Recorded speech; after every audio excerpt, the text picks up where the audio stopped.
నమస్తే BCN news కి స్వాగతం. నా పేరు నీలిమ. ముందుగా ముఖ్యాంశాలు.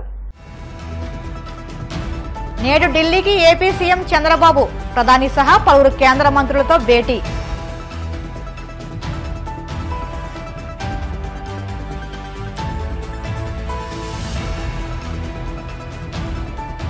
కాకినాడ జిల్లా ఉప్పాడలో పర్యటించిన డిప్యూటీ సీఎం పవన్ కళ్యాణ్, తీర ప్రాంతం కోతకు గురి కాకుండా తీసుకోవాల్సిన చర్యలపై అధికారులతో చర్చ.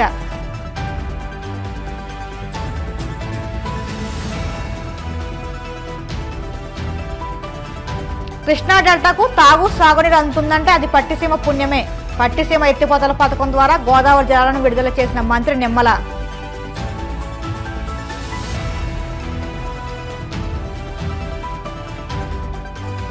తిరుమల శ్రీవారిని దర్శించుకున్న సినీ నటుడు సందీప్ మాధవ్, ఆలయ మర్యాదలతో స్వాగతం పలికిన అధికారులు. ఏపీ ముఖ్యమంత్రిగా బాధ్యతలు చేపట్టాక చంద్రబాబు తొలిసారి ఢిల్లీ పర్యటనకు వెళ్తున్నారు. ప్రధాని మోదీ, కేంద్ర హోంమంత్రి అమిత్ షా, ఆర్థిక మంత్రి నిర్మలా సీతారామన్, ఇతర కేంద్ర మంత్రులతో భేటీ కానున్నారు.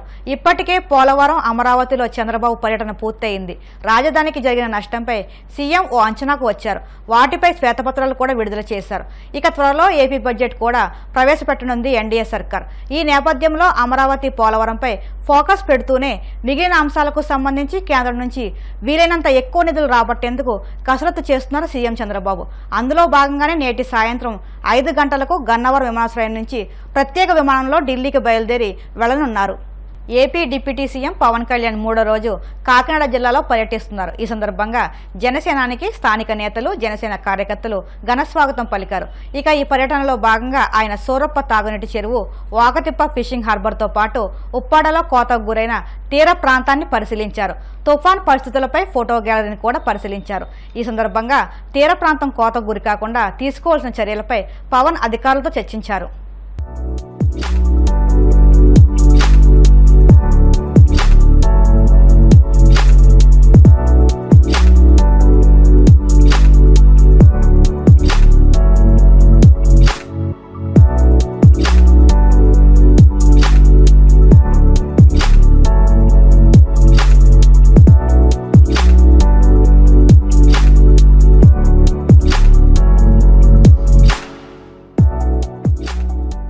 పట్టిసీమ ఎత్తిపోతల పథకం ద్వారా కృష్ణా డెల్టాకు రాష్ట్ర జలవనరుల శాఖ మంత్రి నిమ్మల రామానాయుడు నీటిని విడుదల చేశారు.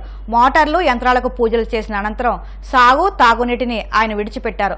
456 పంపుల ద్వారా 1050 క్యూసెక్ల నీటిని వదిలారు. ఈ సందర్భంగా మంత్రి నిమ్మల మాట్లాడుతూ, దేశాన్ని కరువు రహితంగా మార్చాలంటే నదుల అనుసంధానమే మార్గమని, ఆ ప్రక్రియకు శ్రీకారం చుట్టింది సీఎం చంద్రబాబేనన్నారు. కృష్ణా డెల్టాకు తాగు, సాగునీరు అందుతుందంటే అది పట్టిసీమ పుణ్యమేనని తెలిపారు. ప్రజలకు ఆహ్లాదాన్ని, ఆరోగ్యాన్ని అందించే పార్కులను మరింత సౌకర్యవంతంగా తీర్చిదిద్దామని కాకినాడ నగరపాలక సంస్థ కమిషనర్ జె వెంకట్రావు హామీ ఇచ్చారు. బుధవారం ఆయన జన్మభూమి పార్కును సందర్శించారు. అక్కడి సమస్యలను సందర్శకులతో మాట్లాడి తెలుసుకున్నారు. ఈ సందర్భంగా కమిషనర్ మాట్లాడుతూ, ఒకప్పుడు మోడల్ పార్కుగా ఉన్న జన్మభూమి పార్కును మళ్లీ అదే తరహా గుర్తింపు వచ్చేలా అభివృద్ధి చేస్తామన్నారు. పార్కు ఆవరణలోని టాయిలెట్లకు మరమ్మతులు, వాకింగ్ ట్రాక్, ప్రహరీ అభివృద్ధి, శానిటేషన్ మెరుగుపరచడం వంటి అన్ని అంశాలపై దృష్టి సారిస్తామన్నారు. వచ్చి చూడటం జరిగింది. కొన్ని ఇష్యూస్ ఉన్నాయి. ఒకప్పుడు ఇది మంచి మోడల్ పార్క్గా దీన్ని డెవలప్ చేశారు. ఇప్పుడు కూడా బాగానే ఉంది. బట్ కొన్ని రిపేర్స్ అనేవి చేయాల్సి ఉన్నాయి. కొన్ని దగ్గర లైట్లు కానీ, లేదా వాకింగ్ ట్రాక్ కానీ, లేదా కొంచెం టాయిలెట్స్ అక్కడక్కడ రిపేర్ చేయాల్సి ఉంది. కాంపౌండ్ వాళ్ళు కూడా అక్కడక్కడ చిన్న రిపేర్ చేయాల్సి ఉన్నాయి. కాబట్టి వీటన్నిటి మీద కూడా ఒక టైం పెట్టుకుని మేము వెంటనే చేస్తాం. చేసి అన్నీ మళ్ళీ ఒకప్పుడు ఏదైతే మోడల్ పార్కింగ్ ఉందో ఆ మోడల్ పార్కింగ్ చేయడానికని ఒక డెసిషన్ తీసుకోవడం జరిగింది. అన్నిటికంటే ఎక్కువ మంచి అట్రాక్షన్ బాన్సాయ్ పార్క్. ఈ బాన్సాయ్ పార్క్ కూడా ప్రెస్టీజియస్ పార్క్ కాబట్టి దాని వెంటనే ఇమీడియట్గా దానికి టేకింగ్ కేర్ చేయమని చెప్పేసాం. వీటన్నిటితో పాటు మేము ఇక్కడ అసోసియేషన్ వాళ్ళు కూడా రిక్వెస్ట్ చేస్తాం. అసోసియేషన్ ఫార్మ్ అయిందని చెప్పారు. ఈ association should be active and they should also own up చేసుకుని, వాళ్ళ అసోసియేషన్ ఓనప్ చేసుకుంటే ఇంకా బెటర్ వేలో దీన్ని ఆర్గనైజ్ చేయొచ్చు. దీనికి ఎస్టిమేట్స్ కూడా రెడీ చేయించి నెక్స్ట్ వారం రోజుల్లో ఈ వర్క్ కూడా, రిపేర్స్ వర్క్ కూడా స్టార్ట్ చేస్తాం. ఏదైతే ఎక్స్ట్రా గ్రోత్ ఉన్నటువంటి ట్రీస్ ఉన్నాయో అటువంటి బ్రాంచెస్ అవన్నీ కూడా ఇమీడియట్గా ఇవాళ రేపట్లోనే క్లీన్ చేస్తాం. అలాగే శానిటేషన్ మీద కూడా ఇమీడియట్గా యాక్ట్ చేయడం జరుగుతుంది. ఫైనల్గా నా రిక్వెస్ట్ ఏంటంటే, ఇమీడియట్గా వాకర్స్ ఒక అసోసియేషన్ కింద ఫార్మ్ అయ్యి they should also start maintaining this park అన్నమాట. ఇందులో మనం రెగ్యులర్గా ఇన్స్పెక్ట్ చేస్తున్న భాగంలో 4వ పార్కింగ్ చేస్తాం. దీన్ని ఖచ్చితంగా ఒకప్పుడు ఏ విధంగా ఉంటుందో ఆ విధంగా మోడల్ పార్కింగ్ డెవలప్ చేయడానికి ట్రై చేస్తాం. అట్ ది సేమ్ టైం ఒకప్పుడు దీన్ని ప్రైవేట్ ఆర్గనైజేషన్ మొత్తం మెయింటైన్ చేసేదన్నారు. దాని పరంగా కూడా చర్యలు తీసుకుని ఎక్స్ప్రెషన్ ఆఫ్ ఇంట్రెస్ట్ కాల్పా చేయడానికి కూడా. గుంటూరు జిల్లా ప్రత్తిపాడు నియోజకవర్గ అభివృద్ధికి ప్రతి నెలా సమీక్షించి ప్రాధాన్యతల వారీగా లక్ష్యాలు నిర్ణయిస్తామని ప్రత్తిపాడు ఎమ్మెల్యే బోర్ల రామాంజనేయులు తెలిపారు. నెల రోజులలోపు నియోజకవర్గంలో చేపట్టాలనుకున్న పనులను గుర్తించామని, సాగునీటి కాలువల్లో పూడికతీత పనులు చేయాలని నిర్ణయించామన్నారు.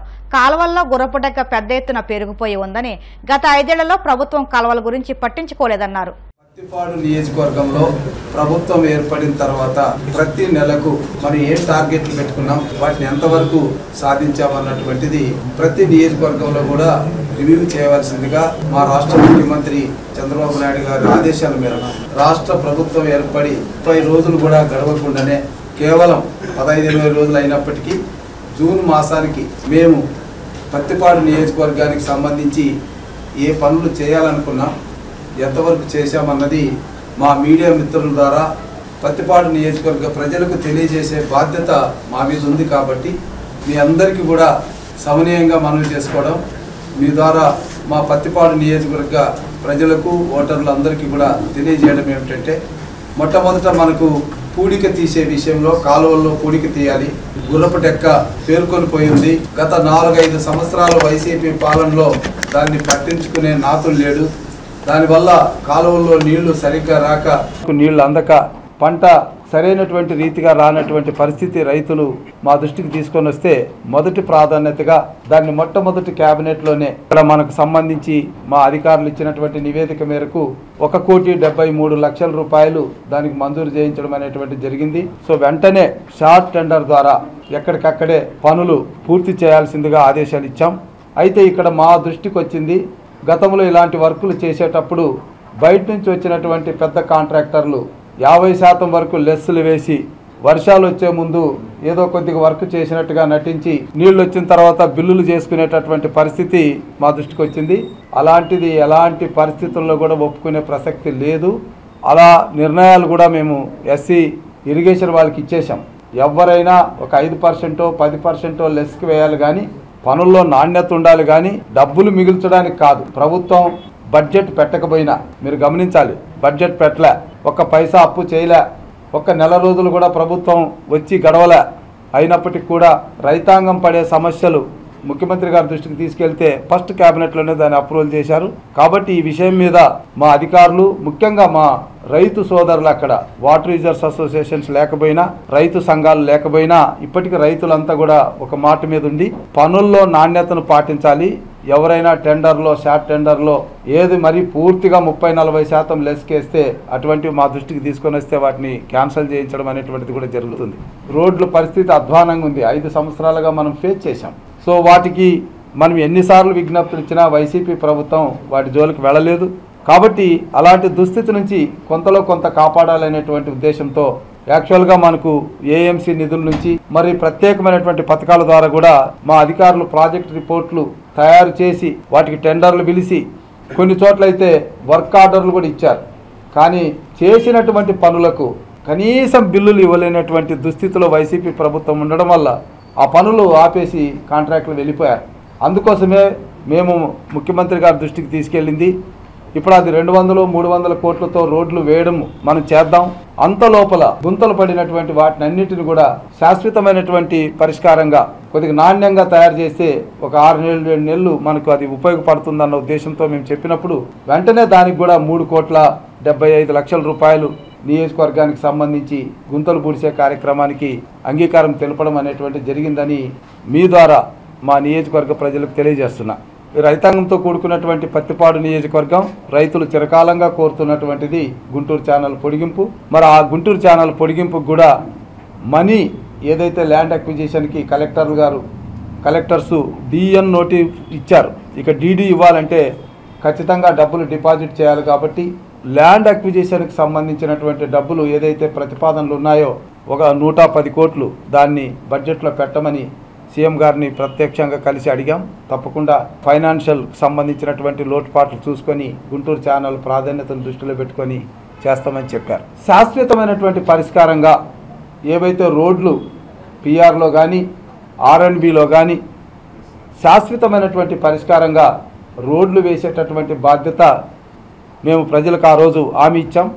ఆ హామీ మేరకు మేము ప్రాజెక్టు మా అధికారులతో ప్రతిపాదనలు తయారు చేసుకున్నాం. దాదాపుగా మండల్ టు మండల్, ఒక మండలం నుంచి మరొక మండల్ హెడ్ క్వార్టర్కి ఉన్నటువంటి రోడ్లని వెడల్పు చేసి స్ట్రెంథన్ చేయడం, వీలున్న చోట ఫార్మేషన్ చేయడం, వీటన్నిటికీ కూడా ప్రాజెక్ట్ రిపోర్టులు తయారు చేసుకున్నాం.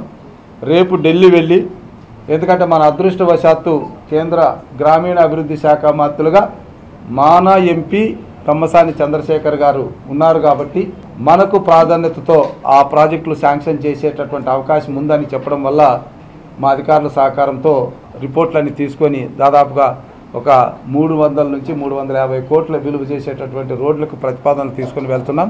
అది నెక్స్ట్ మంత్ మా ప్రాధాన్యతతో ఉంటుంది. మేము ప్రజలకు తెలియజేసేది ఏంటంటే, విద్య విషయంలో, ఆరోగ్యం విషయంలో ఎటువంటి పరిస్థితుల్లో రాజీ పడే ప్రసక్తి లేదు. ఎవరు తప్పు చేసినా శిక్షించబడతారు. పేదలకు అందాల్సినటువంటి విద్య కానీ, పేదలకు అందాల్సినటువంటి వైద్యం కానీ ఏమాత్రం నిర్లక్ష్యం ఉన్నా ఎవరిని సహించేది లేదు. ఇది మా చంద్రబాబు నాయుడు గారు, పవన్ కళ్యాణ్ గారు మార్కుతో కూడినటువంటి పరిపాలన ఇవ్వాలనే ఉద్దేశం ఉంది. కాబట్టి ఎక్కడ కూడా నిర్లక్ష్యానికి తావు లేకుండా ఈ 2 విధాలుగా సర్వీసులు అందాలన్నటువంటి ఉద్దేశంతోనే మేము ముందుకెళ్తున్నాం. ఇవన్నీ విషయాలు మీతో పాల్పంచుకోవాలనే ఉద్దేశం. ఇప్పుడు కాసేపు ప్రకటనలు.